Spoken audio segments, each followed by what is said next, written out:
Ya yang semangat ya. Oh tadi diajak doa kemuliaan kok nggak hafal, ini diajarkan lagi.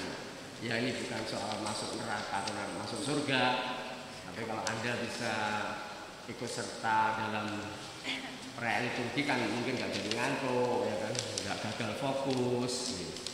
Perayaan liturgi menjadi sesuatu yang menyenangkan, ya kan. Jadi Anda nggak kemana-mana pikirannya karena seminggu cuma sekali aja ya. Jadi dilihat lagi supaya kalau nanti berdoa kemuliaan bisa bergantian dengan Romo ya. Jadi liturgi itu kan bukan pertunjukannya Romo, tapi pertunjukan kita semua ya kan. Liturgi itu kan pesta, ya pesta ya semua. Masa kalau pesta yang makan cuma pemimpin pesta atau yang dipestakan kan tidak kan? Ya. Baik ibu bapak dan saudara terkasih, ya ada sedikit. Ini dibuka lah, kalau dibuka, jangan dibuka. Jendela. Ya supaya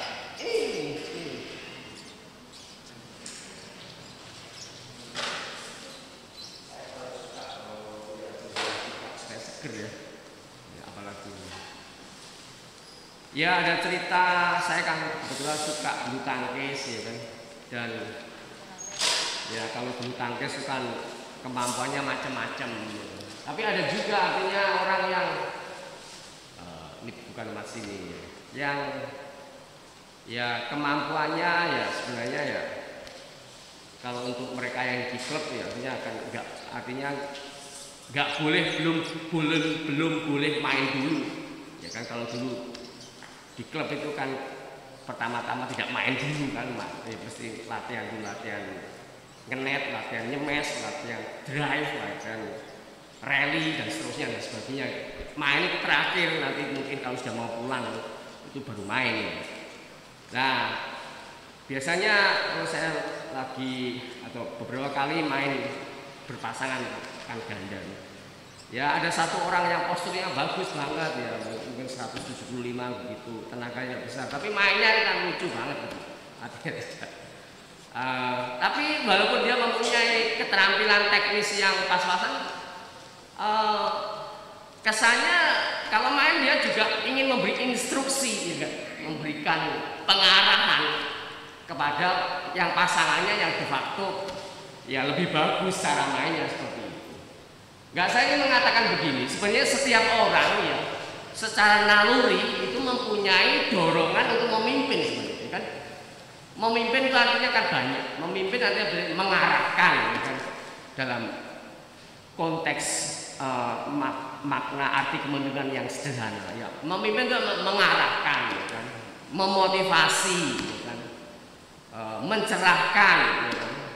Lalu ya juga memberikan evaluasi seperti itu ya. Nah ibu bapak dan saudara terkasih, bacaan Injil khususnya pada hari Minggu biasa ke-25 ini Yesus memberikan wejangan, memberikan pesan ya. Kalau orang mau menjadi pemimpin ya, pemimpin berarti kan ya, tapi tentu kan kalau barisan, memimpin barisan kan tidak selalu di depan, kadang-kadang di tengah, kadang-kadang di belakang kan. Seperti juga wejangan dari siapa itu? Ki Hajar Dewantara terus engarso sung tulodo ing madya bangun karso tutwuri handayani. Artinya Yesus ingin mengatakan ya, kita hubungkan dengan bacaan Injil, menjadi pemimpin tidak hanya berarti ya berkuasa ya. Menjadi pemimpin itu tidak berarti merasa benar seterusnya, merasa benar terus ya kan.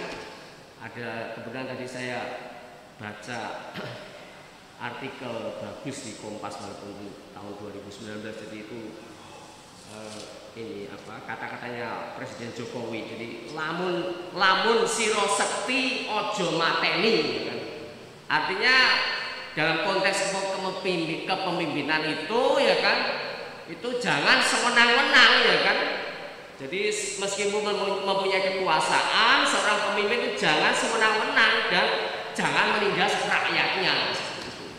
Sesuatu yang bagus banget kan, dan saya kira Anda semua pasti mengerti, memahaminya. Cuman ya prakteknya bisa macam-macam kan. Saya tahu Anda juga menjadi pemimpin kan, dalam keluarga Anda pemimpin sebagai seorang bapak keluarga, ya sebagai seorang ibu pasti memimpin juga kan. Memimpin dalam arti tadi mendampingi, ya kan, mengayomi, ya kan, memotivasi, ya kan, lalu mengevaluasi, ya kan. Kalau yang tidak bersemangat disemangati, yang kalau lagi mentalnya lagi turun ya dimotivasi dan lainnya dan seterusnya. Dan saya yakin ya Anda sebagai seorang bapak keluarga, sebagai ibu keluarga juga pasti juga sudah melakukan kepemimpinan, dan saya kira dan dalam ini bagian dari pelayanan, ya kan. Saya kira menjadi pemimpin ya,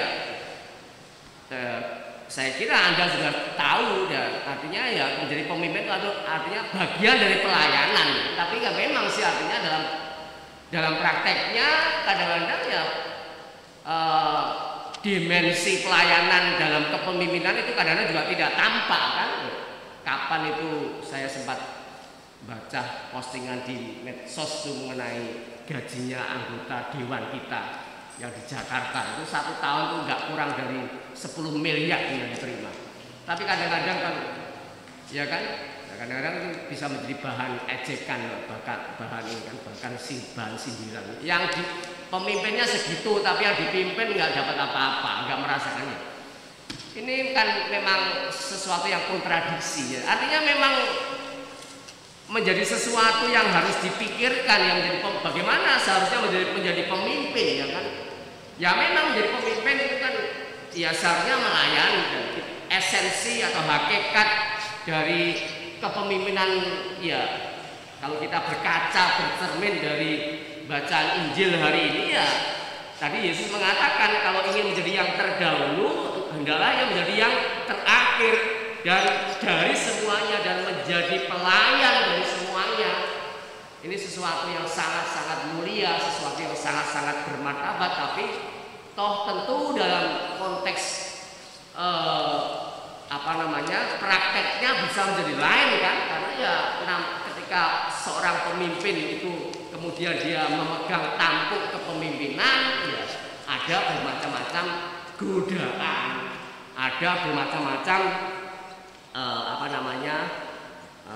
godaan, ya tarikan-tarikan yang artinya tarikan dalam arti orang untuk memanipulasi kepemimpinan dan lainnya dan seterusnya. Dan itu saya kira Anda bisa melihat, Anda bisa membaca, ya kan? Bagaimana pemimpin yang seharusnya memimpin, mengayomi, tidak sewenang-wenang, ya kan? Tapi bahkan menindas rakyatnya seperti itu. Ya. Tapi saya yakin Anda sebagai ibu dan seorang ibu dan seorang bapak dalam sebuah rumah tangga, ya Anda sudah memimpin, ya saya kira kan. Ya, Anda sudah menyekolahkan, ya kan, memelihara, membuat pintar putra putri Anda dan lainnya dan seterusnya. Dan saya kira satu hal yang perlu ditekankan ya walaupun Anda sudah melayani ya dalam keluarga, tapi ya mungkin juga pada kesempatan ini harus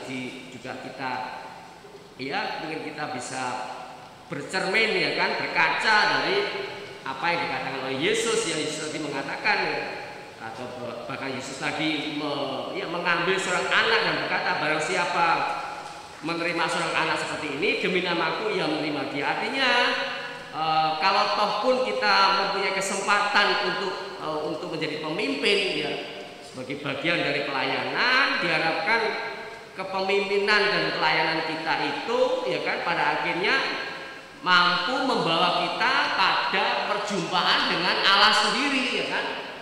Artinya, dan saya kira ini harus ditekankan lagi, ya kan. Saya kira tadi seperti saya katakan, setiap orang sebenarnya punya naluri untuk memimpin, mempunyai naluri untuk melayani. Tapi saya kira apa yang dikehendaki oleh Yesus tidak hanya memimpin dan melayani dalam ya artinya ya pokoknya melayani lah, tapi jadilah pelayan yang berkualitas ya. Sama saya yakin Anda sebagai ibu dan bapak pasti kan kalau Anda memimpin keluarga, melayani keluarga, misalnya secara khusus kalau memberi makan kan, oh ya sana tuh pakai jangan ambil tempe, ambil kerupuk kan, tidak begitu lah. Kalau itu berarti minimalis kan. Pasti Anda kan pengen memberikan asupan yang bergizi ya kan, supaya anak-anak betul-betul menjadi orang-orang yang sehat ya, menjadi orang-orang yang siap untuk berkompetisi nantinya dan seterusnya dan sebagainya. Dan saya kira ini bagian dari sebuah kepemimpinan serta pelayanan. Artinya janganlah jadi pemimpin yang atau melayani yang minimalis ya. Saya tahu artinya kalau dalam konteks pelayan di gereja ya tentu Anda punya pekerjaan, punya tanggung jawab di luar ya kan, punya urusan, tapi tidak berarti lalu melayani atau memimpin secara asal-asalan, secara minimalis seperti itu. Maka Ibu Bapak dan Saudara terkasih, mari pada kesempatan ini kita sungguh bersyukur atas teladan kepemimpinan ya atau semangat kepemimpinan yang kita lihat dalam diri Yesus ya.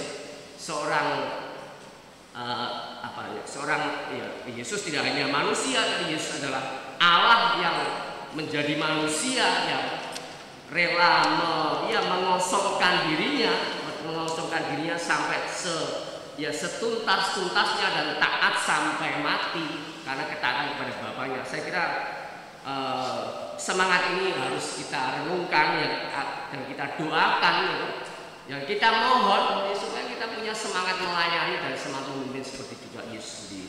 Kalau itu terjadi maka artinya kalau kita melakukan kegiatan kepemimpinan atau kita melakukan aktivitas pelayanan, kita melakukannya dengan sungguh-sungguh ya. Lebih daripada itu kita melakukannya karena Yesus juga melakukannya seperti itu. Dengan demikian maka kepemimpinan yang kita jalankan atau pelayanan kita lakukan itu merupakan sebuah aktivitas iman, aktivitas kasih. Nah, kalau itu kita lakukan terus-menerus secara konsisten maka akhirnya kita menjadi orang-orang yang dewasa dalam iman, dalam kasih dan dalam pengharapan.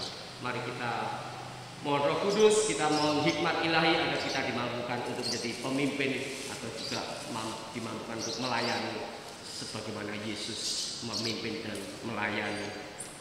Mari kita bangkit berdiri, kita nyatakan iman kepercayaan kita dengan doa secara singkat para rasul. Aku percaya akan Allah Bapa yang Maha Kuasa, pencipta langit dan bumi, dan Yesus Kristus Putranya tunggal Tuhan kita, yang dikandung dari Roh Kudus bersama Maria, yang bisa sengsara dalam pemerintahan Pontius Pilatus, disalibkan wafat dan dimakamkan, yang turun ke tempat penantian pada hari ketiga, bangkit dari antara orang mati, yang naik ke surga duduk sebelah kanan Allah Bapa yang Kuasa.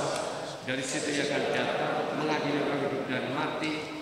Aku percaya akan Roh Kudus, Gereja Katolik yang kudus, persekutuan para kudus, pengampunan dosa, kebangkitan badan, kehidupan kekal.